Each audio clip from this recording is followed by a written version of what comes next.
and sisters in the Dhamma, Jai Bhim, Namo Buddhaya. I'm so pleased to have another session of interview with a very accomplished Buddhist scholar and a practitioner, Dr. William Edelglass. He is a director of studies at Barre Center for Buddhist Studies. He is a director of the 5 College Tibetan Studies in India program and an adjunct professor at the Central University of Higher Tibetan Studies in Sarnath, India.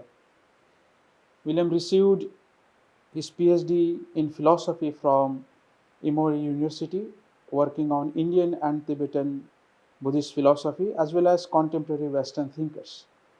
William recently his recent publications have addressed mindfulness and ethics, meditation and well-being, the ethics of difference and climate change, and more interestingly, why we are here, his very unique interest that he picked up on B.R. Ambedkar's Buddhist political thought, non-violence and justice. Friends, here we are at Harvard Divinity School, Cambridge, Massachusetts, United States of America. Today we are also celebrating Dhammachakra Pravartan Day at Harvard University, where William himself is one of the key speakers. So I'm so pleased to introduce you a dear friend of Buddhist in India and the followers of Dr. Ambedkar. William, heartily welcome. Jai Bhim. Jai Bhim. Namo Buddhaya. What led you to turn towards Buddhism? Thank you, Maitriveer, for your generous introduction, and I'm so grateful to be speaking on Dr. Ambedkar's work with you, both because you are such a revered figure in contemporary Indian Buddhism, and also because it is an auspicious week as we celebrate the conversion on October 14th, 1956, of Dr. Ambedkar to Buddhism. And your question about why I have turned to Buddhism after spending many decades studying Western philosophy is an interesting question. I think some people who turn to Buddhism from the West do so because they reject certain aspects of Western thought and want to turn towards the East, turn towards India, because they think that there is something fundamentally wrong with Western thinkers. I find myself more like Dr. Ambedkar. I am inspired by Dr. Ambedkar, who is able to be really a cosmopolitan thinker, who on the one hand is deeply drawing from Indian traditions of critical thinkers of Buddhism, as well as drawing from a variety of different Western philosophical traditions. And there's much in Western philosophy that I find insightful, helpful, profound. I think Western conceptions of human rights are very, very important. I think there's many other dimensions of Western philosophy. But one thing that Buddhist philosophy has, that Western philosophy maybe used to have, but doesn't have as much anymore, is a sense of practice, a deep sense of practice, and the possibility that supporting each other in a community, having spiritual friends, Kalyana Mitra, that there is the possibility of a deeper engagement with thought when it is embodied in practice. I think that is what draws me to Buddhism in many of its different traditions, and it's also something that excites me very deeply about Dr. Ambedkar's Buddhism, because Dr. Ambedkar is so deeply committed to a particular kind of practice, and I think that's what is inspiring to me. Dr. Ambedkar studied in the West, and he was interacting with very fine minds while he stayed at Columbia and London School of Economics wherever uh, he went, he he uniquely sort of his unique mind served unique people. For example, John Dewey in America, of course, and he has very little correspondence though with Du Bois. Uh, but as you are describing, his heart was Buddhist. And how do you find as a Western Buddhist practitioner, studied Western thinker, move towards Buddhism and then encounter with Dr. Ambedkar? So how do you bridge Dr. Ambedkar with Western ideas at the same time rooted deeply in the ancient wisdom of the Buddha in India? I think that's a great question, Maitriveer, because in many ways Ambedkar holds the answer to that. Because I think it is a question for many people. How does one take this classical ancient wisdom that is sometimes presented in texts that are dry, that feels from very long ago? How does one make it modern? How does one speak to the concerns of contemporary people and contemporary social contexts in a world of social inequality, in a world of climate change? What does it mean to be both thoroughly modern and thoroughly Buddhist? And when I mean thoroughly Buddhist, I mean rooted in Buddhist traditions, as opposed to just making something up. As Dr. Ambedkar was a really profound scholar who read classical languages, who read classical texts, read all the scholarship that was available on Buddhism, and yet he is also thoroughly modern. And I think he teaches us through his example how we can navigate a world where we have all these ways in which there are different issues that are pulling on us, and how do we respond to them? Political issues, social issues, environmental issues, and that are very contemporary, and yet he gives us a model for how to be grounded and supported by the tradition. It would be very helpful for me when we are saying something very interesting there. While my even stay at Harvard, and especially in the Unity School, I observe people with tradition, which is great. Korean Buddhist, Tibetan Buddhist, Taiwanese Buddhist, Chinese Buddhist, Japanese Buddhist, Thai Buddhist. But when we say modern Buddhists thoroughly, deeply involved equally into practices, and Dr. Ambedkar was, and from my experience as an ordained Brahmachari or practicing Buddhist in the teachings of Dr. Ambedkar and the Buddha, my heart is equally rooted in the Dhamma.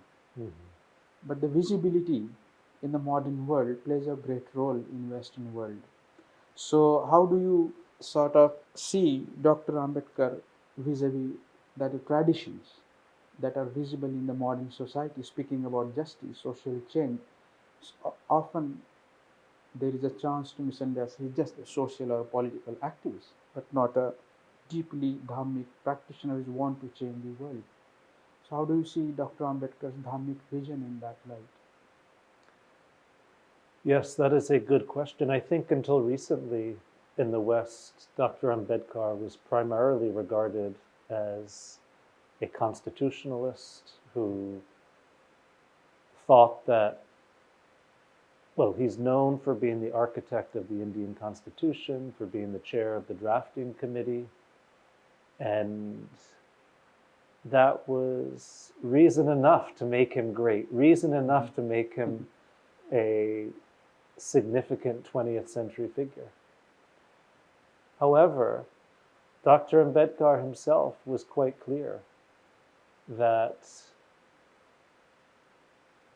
when the majority transgress the law, nothing can be done. It's only when one person transgresses a law that the criminal is punished. And what is the grounding of the law? What is necessary to make the law work is a culture, is a religion of morality. Yeah. And so for Dr. Ambedkar, there is a turn to recognizing the profound significance of Buddhist practice. And when I say Buddhist practice, yes, it is mind training. He is very committed to an idea of mind training, to the practices that change our minds. But also at the heart of his Buddhism is Maitri, is friendship, is friendliness, is benevolence, one of the Brahma Viharas, one of the great ethical practices which help us open ourselves to others with whom there might be antagonism. Because this is, I think, another great insight of his, that Buddhism is not necessarily just about saying, oh, I suffer because I crave. Dr. Ambedkar's analysis that suffering really comes, in many instances, from social subordination, exploitation, and to the degree that there is a form of Buddhism that neglects that, that obscures that, he's not interested in that. He doesn't think that that is really Buddhism. But he is interested in recognizing the ways in which social conditions, social hierarchies, for example, the caste system, which he characterizes as a system of graded inequality that leads to contempt for those below and hatred and resentment of those above, and is maintained because the people in the middle do not want to lose their privileges. For him, if we don't recognize the way in which a system like that causes suffering for most people, but more and increased suffering for those below whose economic, political, and cultural lives are subordinated, exploited. They live at the edge of communal life and are frustrated, they are poor. If we don't recognize the systems that create that suffering, we are not recognizing the reality of things, and we're not truly Buddhist. And many people have looked at that and thought, oh, Ambedkar's Buddhism is just political. But to really make it work, Ambedkar, I believe, is insistent that there needs to be transformation of the mind, transformation of the heart, because the kinds of benevolence, maitri, karuna, compassion that he is talking about as a proper foundation for human relations is not simply political. It's more than the political. It's the basis of the political. So I personally reject the idea that he converted to Buddhism just as an instrumental political act. I think it's more than that. And without the more, it doesn't really work. Very interesting. Yeah, because he relates Maitri with the fraternity. Says fraternity as a political principle is not enough. Yes. How I define democracy only in the context of Maitri. Yes. And he, as you rightly said, he also said that it's suffering, as you very rightly put it. He explains in terms of exploitation, oppression, as well as individual, of course. He never ignored that. He himself suffered a lot in his life, so he has seen dukkha very closely. So what do you think, William, about Dr. Ambedkar's sort of insistence that Buddhism is not simply mere a matter of individual emancipation, but also his thought, Buddhist thought, addresses the social conscience? So, as you said, Maitriveer, in your introduction, I teach both in an academic context at universities and colleges, but also in Dharma centers. And I have many times had the experience in a Dharma center of teaching Dr. Ambedkar's reflections on why the oft-told account of the Four Noble Truths is not enough, not compelling. Mm. And when I say the Four Noble Truths, the idea that my suffering arises not because of my social conditions, but because of my craving. And it is true that my craving contributes to my suffering. However, for many modern people,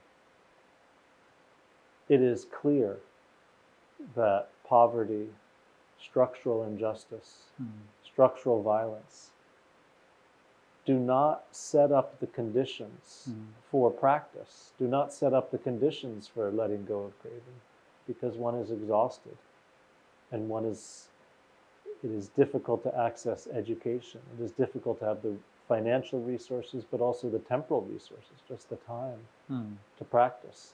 And for many people in the West who are Buddhists, when they hear Dr. Ambedkar's teaching, it makes so much sense that they feel a sense of relief.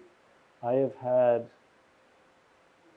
participants in the Buddhist retreats that I teach tell me that they feel a weight letting go because they have heard Dr. Ambedkar's teaching on the origin of suffering in a Buddhist context, because it is so compelling to modern people. Right, right. So, do you think practicing and communicating Dhamma in the Western world uh, and interacting with all great teachers that I I read about your work and about your center, uh, do you think that Dr. Ambedkar has to communicate something to the Western world while, as far as your reading goes and understanding goes about Dr. Ambedkar's Buddhist thought? I do. I think his thought has something to contribute both to Western Buddhists, but also Westerners more generally. And I think my own view is that there will always be a multiplicity of traditions. There will be many traditions, many different ways of being a Buddhist. But what I really deeply appreciate about Dr. Ambedkar is what you were bringing up before. This notion of fraternity, of Maitri. In the United States right now, we live in such a polarized society. And not just the United States, in Europe, in Brazil, in Turkey, in Russia, China, India, all over, for various reasons, globalization, social media, economic inequality that allows wealthy corporations to play off and politicians to play off insecurities that people have. Everywhere there is a need for the vision of Dr. Ambedkar, a vision of sharing meals together, of Maitri, of connecting in the most basic ways of human relations. And out of those human relations of openness, of acknowledging each other's bodily vulnerability, arriving at a new sense of collaboration and community, and not being so antagonistic with each other. His project, in many ways, is a deep spiritual project of overcoming out-group antagonism.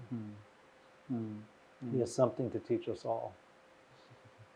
Well, I'm sure you read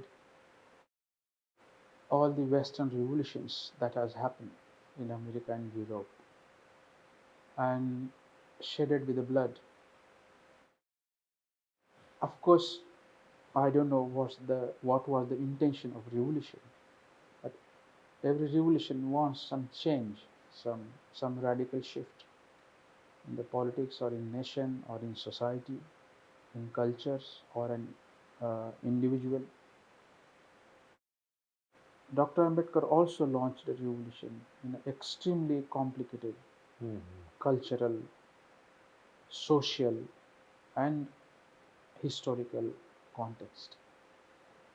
I think Buddhism almost was disappeared from India until Dr. Ambedkar sort of knocked the cultural doors. Hey, Buddhism was here. So, Miss, what are your thoughts on in this context, William, on Dr. Ambedkar's great act of Buddhist conversion in 1956, which probably aptly come in the time where mood of cultural revolutions and social revolutions, communism, Marxism were sort of getting more roots in the method of changing society and politics and culture. Yes, so thinking about the revolutions and the violence that attends revolutions, and thinking about Maoism and the Cultural Revolution, Ambedkar was surrounded by people who were tempted by that violence.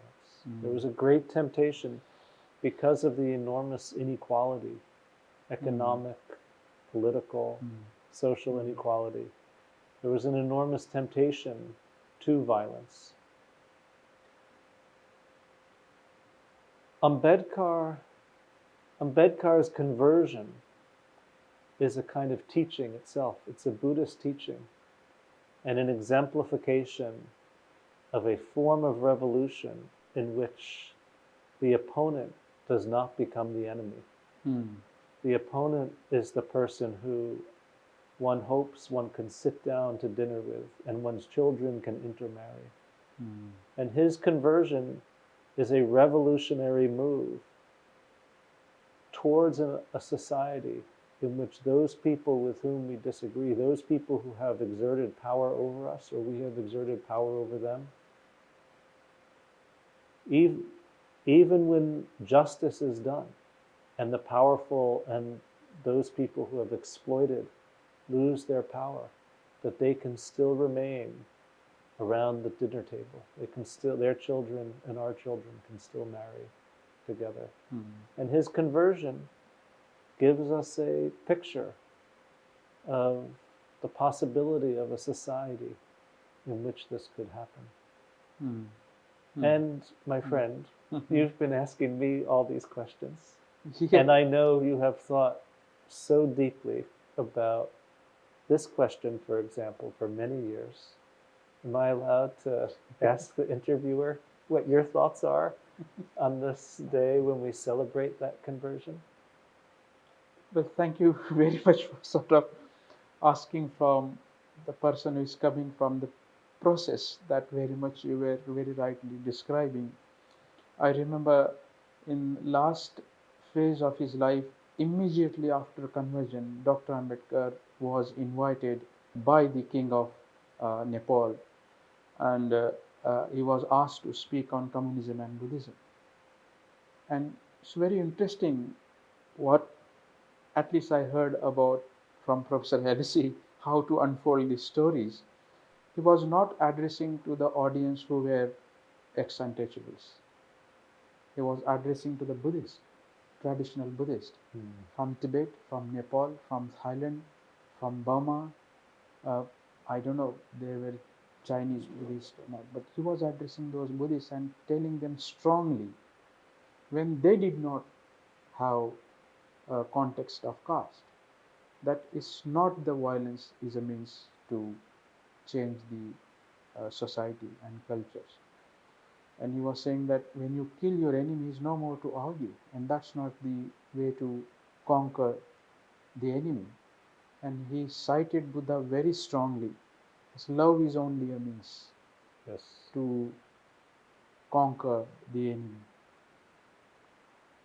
Because he was saying that when you kill the enemy, you are to do two things. You are killing the argument and wrong views that you should kill, not the person.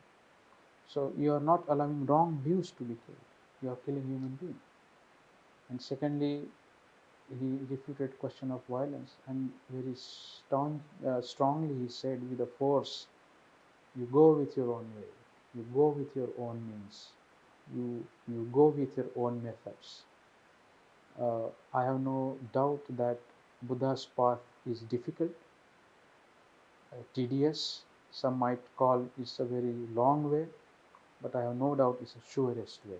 So he called Buddha's path is a surest way.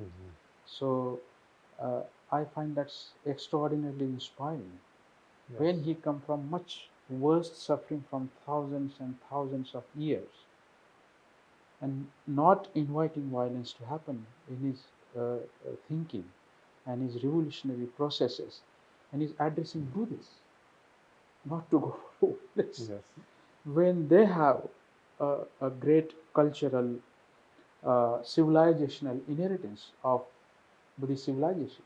He did not come from, yes, historically, yes, but socially not. Culturally, probably not the way he lived his own life. Mm-hmm. That's how I see it. So it sort of allows us a very interesting question to emerge, William, which I would like to ask you if you don't mind. Please. Yeah. Do you think that in the the way our conversation is evolving, do you think that Buddhism can help and heal? Hmm? It's a beautiful word, healing. Can heal relationship that have suffered from cruelty, antagonism, and indifferentism that they have carried for a long time between different people and different groups, races, caste, regions.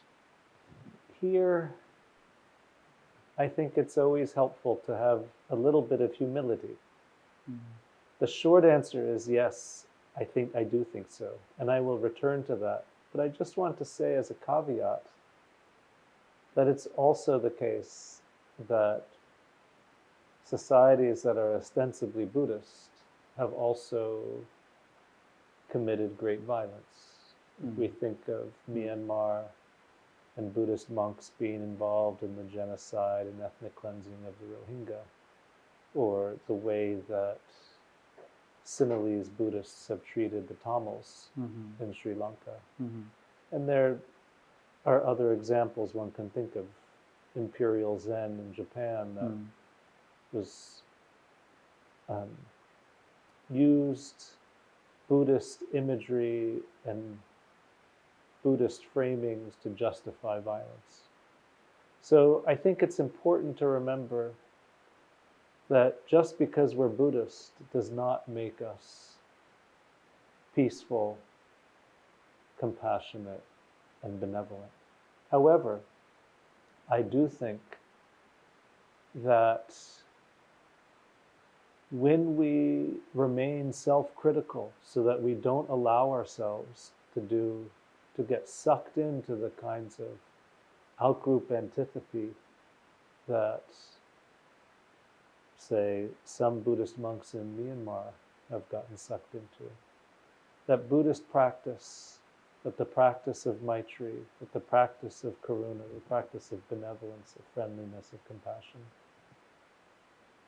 when we recognize that other people just want happiness and just want to live freely, just like we do, that they don't want suffering, when we're able to see that we are like them and they are like us, when we can recognize their vulnerability, that they have bodies and minds that suffer just like ours, that then both the social thinking of Ambedkar's Buddhism and the individual practice of Ambedkar's Buddhism, the mind training, I believe very, very deeply that that can heal. And as a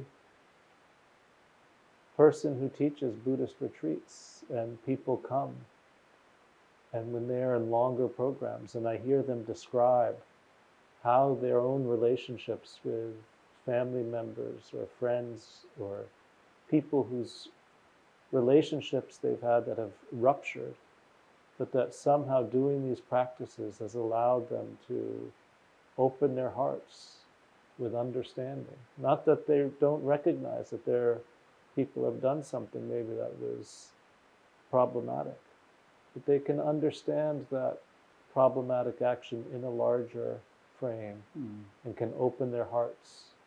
So yes, I believe very, very deeply that there are possibilities for healing antagonism in this tradition, as Ambedkar understands it. Well, he said in very well-known work of his, called Buddha and his Dhamma. Breaking down barriers is Saddhamma, and Yes. mind cannot be world cannot be reformed without reformation of mind. Yes. So you are sort of very pertinent and relevant in what did you say. Uh, Can I just say that those lines, that the world cannot be reformed without the reformation of the mind, is so important to remember that he's not just political, that he is also about the training of the mind, the cultivation of the mind. Mhm. My last question, William. Yes. There is, because people or followers of Dr. Ambedkar are converted to Buddhism, and now many other castes, untouchable, so-called untouchable castes, and other backward communities are looking up to these people. Their progress, their confidence has raised, and they fairly try to do as best as possible. The question comes about the authenticity. Who is Buddhist? And people do have opinions, or there still cast prejudices against what they call neo-Buddhist, which I don't go with that word. There is no old and new Buddhist. Once you are Buddhist, you are Buddhist. But there is authenticity of Buddhism, authentic Buddhist, proper Buddhist, and not proper Buddhist. So, do you have anything to say on that, on concluding remark? And what's your message to your friends, Buddhist friends in India and in the world, from those who can exchange their ideas, as you very rightly described in your earlier answers? So, question of authenticity and your message to the people in India. Yes, that's also a very important question. The short answer is that anybody who's talking about authentic Buddhism doesn't understand Buddhist traditions and Buddhist history. And the reason for that is that nothing was written down from what the Buddha said for several hundred years. Mm-hmm. The oral teaching, I believe, was passed on with great fidelity. There's enormous amount of consistency between the Sanskrit translations that are found in the Chinese agamas and the texts in the Pali Canon.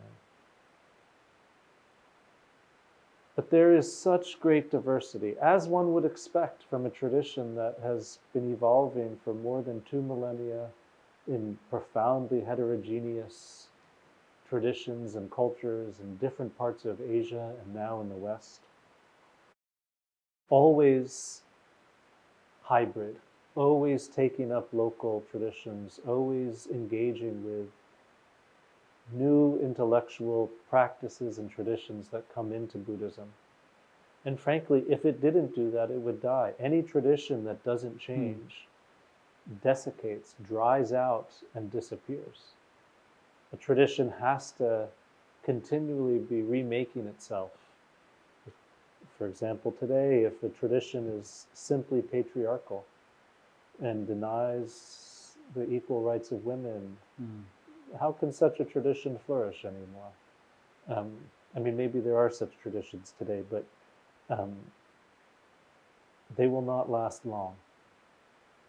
It will be always unhappy affairs. Yeah. Yes, and so who's really authentic? Tibetan Buddhists, Thai Buddhists, Japanese Buddhists, and then within Tibetan Buddhism, there's different traditions. And even within one tradition, there are different practices and different teachings. My own view is that we need to let go of the word authenticity, because the word authenticity, when applied to Buddhists, has a normative stance, as if someone could say, I know what the Buddha really taught, and everybody else is wrong. And that denies that almost everybody who thinks of themselves as a Buddhist, that's denying them being a Buddhist. And what kind of a arrogant, obnoxious claim is that? That is intellectually misguided, but also politically misguided and violent when you tell someone that they're not an authentic Buddhist.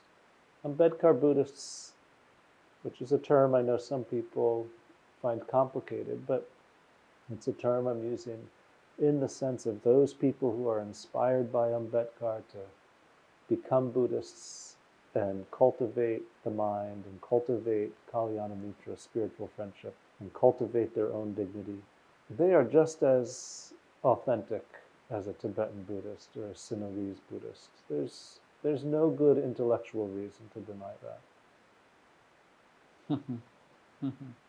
Oh, thank you very much. I mean, there's such a balanced sort of interpretation of the situation, and that's what Dr. Ambedkar probably uh, said, that go in your villages and make people Buddhist in the service of humankind.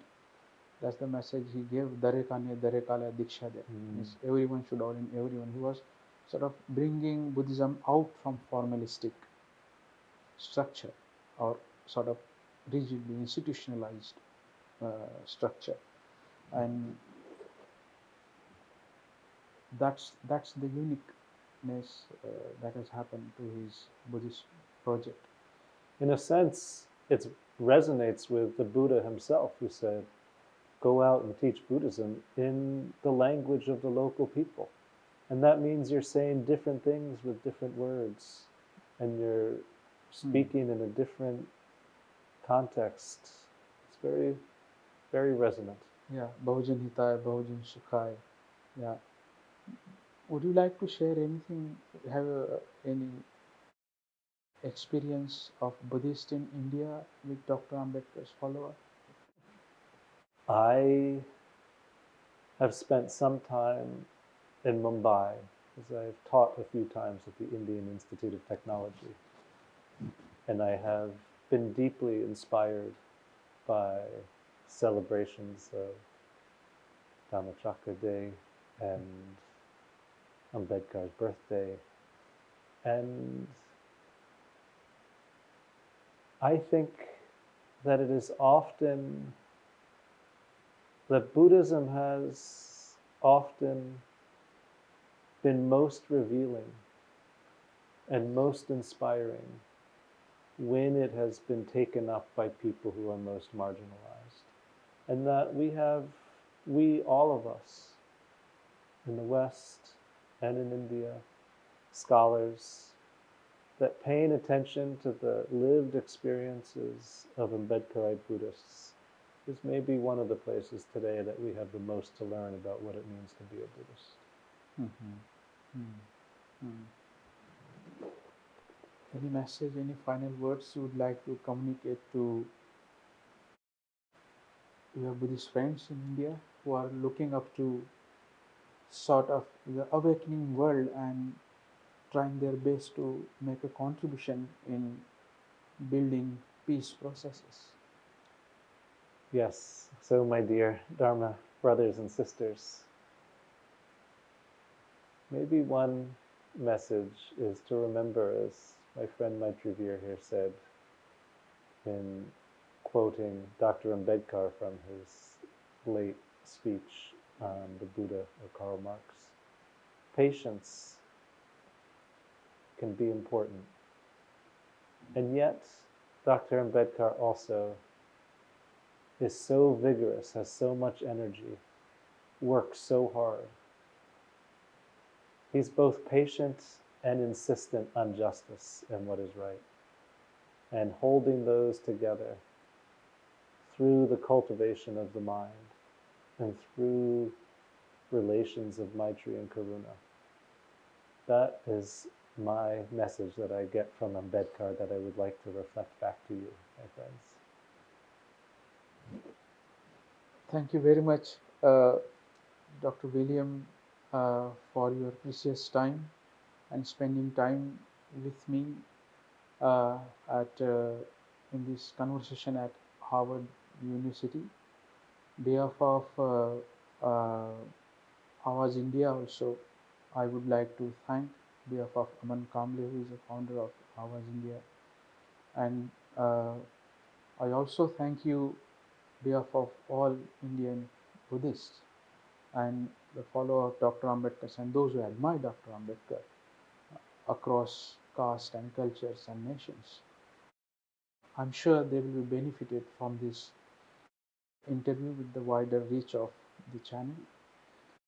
This is also a feeling of gratitude I would like to express behalf of Babasaheb Ambedkar Philosophical Society, Nagarjuna Training Institute, where I interact with thinkers and Buddhist teachers, those who are trying to contribute positively to bring non-violence and peace and justice against caste, race, gender, or any form of discrimination, and ultimately who contributes to the path of the Buddha.